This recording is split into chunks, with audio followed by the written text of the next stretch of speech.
The wooden man was about to touch his own kind when suddenly another wrapped his hands around his throat. They tore at the wooden man with all their might, ripping his body apart until he was completely dismembered. The scattered pieces of wood on the ground became their dinner. Just moments ago, a wooden man was born from electronic components. Once his body naturally took shape, he cautiously pushed open the door, curiously surveying this new one.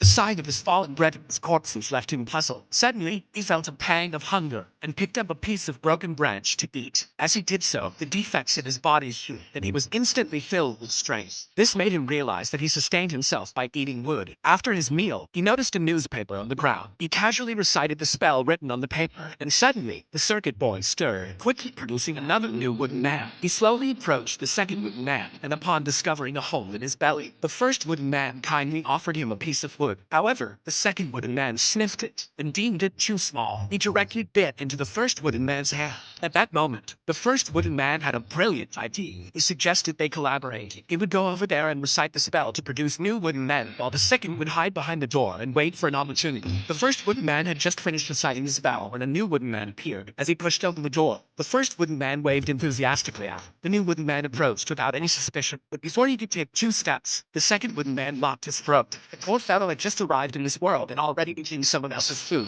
Using this method, although they could eat their fill, hunting every day was exhausting. The second wooden man proposed that with 3 cooperating, they reached a consensus and quickly summoned a third wooden man. They successfully recruited the third to their team with a piece of scrap wood. And so, the third was responsible for summoning new wooden men, while the first and second hid behind the door to hunt them. However, after the third finished reciting the spell, they discovered that the first and second had greedily eaten all the food. Angrily, he went over to confront them, but only received a small piece of wood, far from enough to satisfy his hunger. The disgruntled third wooden man chanted the spell again, summoning another new wooden man. From then on, the country was divided into 2 camps. They incessantly recited spells, summoning more and more wooden men to join their respective camps. A great battle was on the verge of erupting. Everyone fought desperately. The platform became a bloody mess. After some time, only the first and third wooden men remained on the floor, but they had long been consumed by desire and had to fight for supremacy. The first wanted to summon a new wooden man as a helper, but as soon as he opened his mouth, the third bit off his tongue. The enraged first immediately killed the third, becoming the master of his place. Although he had access to a lot of food for a while, he was extremely lonely without companions. He stood alone at the edge of the world, staring into the distance. When hungry, he ate the wood on the ground. Gradually, he consumed all the remains on the ground. Without a tongue, he could not summon new wooden men. The wooden man could only stand there waiting to die. Soon his body fell apart, leaving only the summoning symbol and scattered pieces of wood on the ground. And at that very moment, new life was born beneath the floorboards. A new wooden man appeared before the first.